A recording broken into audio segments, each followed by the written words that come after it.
बार science physics में chapter number 13 एना MCQ चाली रहा है। एम JEE एना एमसीक्यू ए गया वखत अपने स्टार्ट करेला है। एने आगळ वधारीए तो 16मो एमसीक्यू ए ध्यान आपी लो। एक रेडियोएक्टिव न्यूक्लियस 2 पॉजिट्रॉन અને 3 આલ્ફા કણોનું ઉત્સર્જન કરે છે, ત્યારે અંતિમ નિપજ માટે ન્યુટ્રોનની સંખ્યા અને પ્રોટોનની સંખ્યાનો ગુણોત્તર n/z એ કેટલો થાય? બરાબર, આપણે n/z એટલે ન્યુટ્રોન અને પ્રોટોન એટલે પરમાણુ ક્રમાંક એનો ગુણોત્તર આપણે તૈયાર કરવાનો। હવે રકમ ઉપરથી આપણે સમીકરણ તૈયાર કરીએ તો કોઈ એક रेडियोएक्टिव न्यूक्लियस એટલે કોઈ એક ન્યુક્લિયસ છે, તો ધારો કે XZ એ છે। હવે એમાંથી 3 આલ્ફા કણો એટલે આલ્ફા કણ એટલે 2He4 કહેવાય। આલ્ફા કણ એ હિલિયમ પરમાણુનો ન્યુક્લિયસ છે, એટલે આલ્ફા કણ ઇઝ ઇક્વલ 2He4 એટલે હિલિયમ પરમાણુનો ન્યુક્લિયસ કહેવાય। એવા કેટલા છે? 3 અને 2 પોઝિટ્રોન, બરાબર। -1E0 હોય ને તો ઇલેક્ટ્રોન, બરાબર, અને +1E0 હોય ને તો એ શું કહેવાય? પોઝિટ્રોન। પડી ખબર? તો આ પોઝિટ્રોન છે, એવા કેટલા? 2 અને વત્તા અહીંયા અંતિમ નિપજ પ્રાપ્ત થાય એટલે ધારો કે YZ' A'। ક્લિયર? એટલું આ પ્રમાણેની અહીંયા વાત આ રકમ ઉપરથી આપણે સમીકરણ તૈયાર કર્યું। હવે આપણે પરમાણુ ક્રમાંક એને સરખાવીએ તો જોઈ લો, અહીંયા Z બરાબર પરમાણુ ક્રમાંકો એટલે Z', પછી આ 3 × 2, પછી આ 2 × 1। ક્લિયર? તો Z બરાબર Z', આ 3 દુ 6 અને 2 8 એટલે 8 એટલે Z' ના સૂત્રનો કરતા બનાવીએ એટલે Z - 8। ક્લિયર? આને આપણે સમીકરણ નંબર 1 કહીએ। હવે આપણે પરમાણુ દળાંક એને સરખાવીએ તો A બરાબર A' થયું, પછી 3 × 4, ક્લિયર, અને વત્તા 2 × 0 એટલે 2 × 0, તો A બરાબર શું રહેશે? A' વત્તા 12, તો A' બરાબર A - 12। આને આપણે સમીકરણ નંબર 2 કહીએ। હવે આપણે કોનો ગુણોત્તર લેવાનો છે? n'/z', બરાબર, ટૂંકમાં ન્યુટ્રોન અને પ્રોટોન એનો ગુણોત્તર। તો તમને ખબર કે A બરાબર n + z, તો n બરાબર કેવું હોય? તો A - z। ડેશની વાત છે એટલે ડેશ કહીએ એટલે n' બરાબર E' - z' અને અપોન z'। ખ્યાલ આવી ગયો? હવે E' એની બરાબર તો A - 12 અને માઇનસ z' એટલે માઇનસ એટલે નિશાની આ બંને બદલાઈ જાય એટલે -z + 8। ખરેખર આવું પણ આપણે આમ કરી શકાય, A - 12 અને આ -z' ને એટલે Z' એટલે તો Z - 8 એટલે A - 12 - z + 8 આવી રીતે આ તૈયાર થયું। સમજ પડી? અને Z' બરાબર તો Z - 8। ક્લિયર? તો A - z અને -4 અપોન એટલે -12 + 8 એટલે -4 અને Z - 8। ક્લિયર?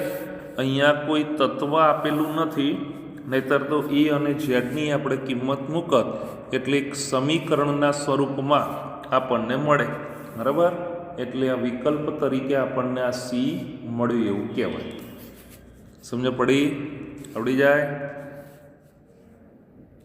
એની પછી 17મો એમસીક્યુ ધ્યાન આપી દો। આપણે EIEEE JEE ના એમસીક્યુ ચાલી રહ્યા છો, ધ્યાન આપજો। તો M + Δm દળવાળું ન્યુક્લિયસ m/2 દળના 2 જનિત ન્યુક્લિયસોમાં ફેરવાય છે. પ્રકાશનો શૂન્યાવકાશમાં વેગ c છે, તો જનક ન્યુક્લિયસ એનો વેગ એ કેટલો હશે? તો વેગમાનના સંરક્ષણના નિયમ ઉપરથી પ્રારંભમાં તો અહીંયા ન્યુક્લિયસ એ સ્થિર જ રહેવાનું, બરાબર. એટલે એમ વી ખરેખર તો આ પ્રારંભનું એટલે અથડામણ પહેલાંનું, અથવા તો જ્યારે મૂળ તત્વ હોઈએ અને એમાંથી આ બે બને ત્યારે, એટલે પ્રારંભમાં તો 0 એનો વેગ બરાબર m1v1 વત્તા m2 v2 પડી ખબર. તો ડાબી બાજુ 0 રહે. હવે અહીંયા એવું કહેલું છે કે આ ન્યુક્લિયસ m/2 દળના બે જનિત ન્યુક્લિયસોમાં ફેરવાય છે. એટલે m/2 જનિત ન્યુક્લિયસોમાં ફેરવાય છે. એટલે m/2 v1 અને વત્તા m/2 v2. સમજ પડી? તો આમાંથી તમે આમ સમજી શકો 0 પછી m/2 કોમન નીકળે એટલે v1 પ્લસ v2, અને આપણે આ બાજુ લઈ દઈએ એટલે 0 થઈ જાય. એટલે 0 બરાબર v1 અને વત્તા v2. તો v1 ને સૂત્રનો કરતા બનાવીએ એટલે આ v2 ને આ બાજુ લઈ દઈએ એટલે માઇનસ થઈ ગયું. એટલે v1 બરાબર માઇનસ v2 મૂલ્યના સ્વરૂપમાં તૈયાર કરીએ એટલે શું રહેશે? v1 મોડ ઓફ v1 બરાબર મોડ ઓફ v2 બરાબર v પણ કહી શકાય, કેમ કે બંનેના વેગ આપણને કેવા મળે છે? સમાન મૂલ્યના મળે છે. હવે ઉર્જા સંરક્ષણના નિયમ ઉપરથી ઉર્જા એટલે તો E કહેવાય ને, તો E બરાબર જાણો છો તમે Δmc² અને બરાબર ગતિ ઉર્જા એટલે 1/2m1v1² વત્તા 1/2m2v2².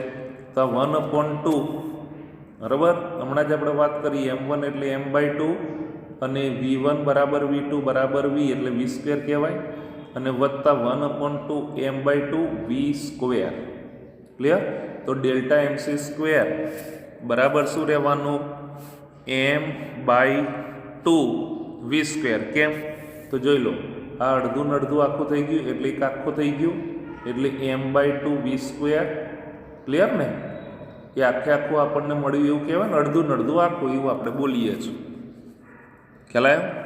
તો m/2 v². આમાંથી v² એને સૂત્રનો કરતા એટલે 2 એ ડાબી બાજુ જતા રહે એટલે 2 Δmc² અને m છેદમાં આનું વર્ગમૂળ કરીએ એટલે v બરાબર આ c² છે એટલે c બાર આવતો રહે અને √2 Δm/m તરીકે મળે. પડી જાય ખબર? ક્લિયર? આટલું.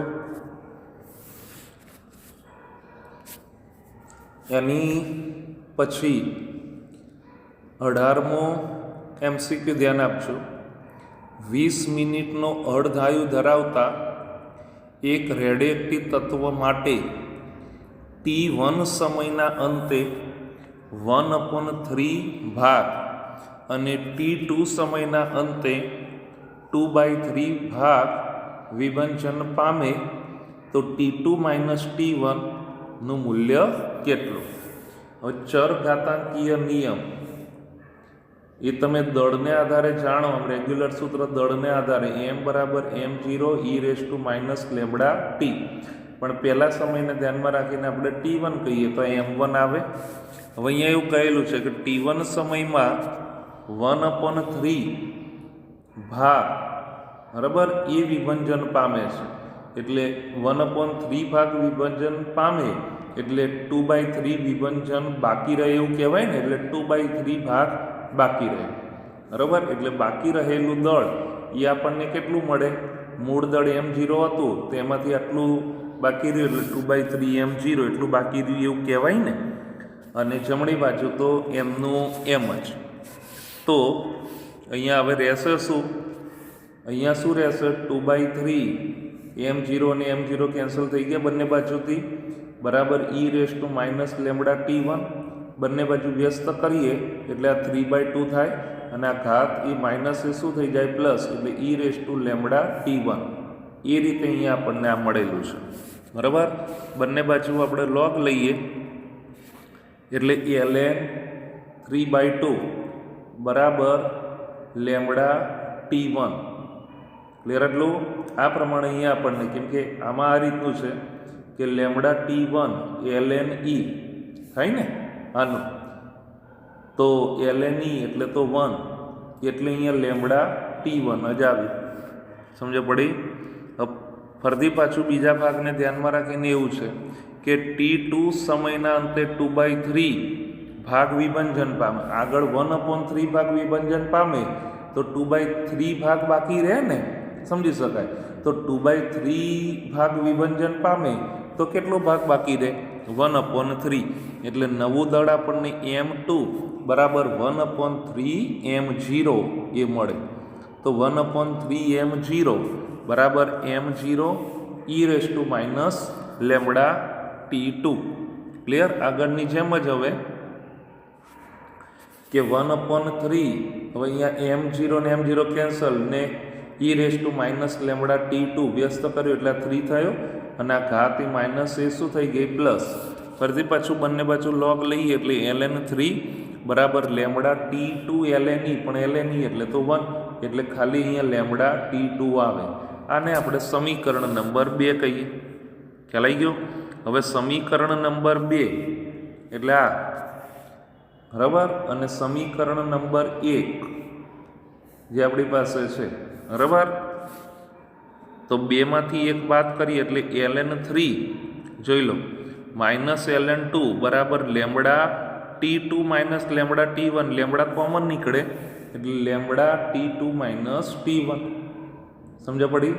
લોગમાં બાદ બાકી એટલે ભાગાકાર, એટલે ln3 આવું થાય ને, ln3/3/2. બરાબર છે તૈયાર? તો lambda T2 minus T1. Clear? એટલું. હવે અહીંયા છેદનો છેદ અંશમાં એટલે 2 ઉપર જતો રહે, અને આ 3 અને 3 કેન્સલ થઈ ગયા એટલે ln2 ખાલી રહે બરાબર lambda T2 minus T1. Clear? એટલું. હવે અહીંયા આપણે ટાઉના સ્વરૂપમાં વાત કરીએ એટલે અહીંયા તમે આમ જાણો કે લેમડા બરાબર મારે કેવું હોય તો અહીંયા 0.693, આ ખાસ ધ્યાન રાખજો, 0.693 અપોન ટાઉ હાફ કોની બરાબર? લેમડા બરાબર. આ છે જ ને, બરાબર, આ સંબંધ છે જ. અથવા આ યાદ ના આવે તો આવું છે કે ટાઉ હાફ બરાબર 0.693 અપોન લેમડા, એટલે લેમડાને સૂત્રનો કરતા બનાવ્યો એટલે આ પ્રમાણે થયું. જમણી બાજુની વાત થઈ અને T2 માઇનસ T1.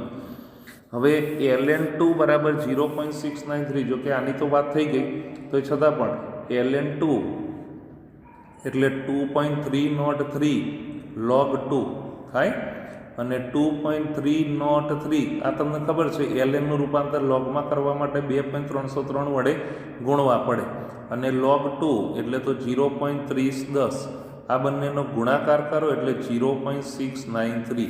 એ રીતે અહીંયા આવેલા છે. ખ્યાલ આવી ગયો?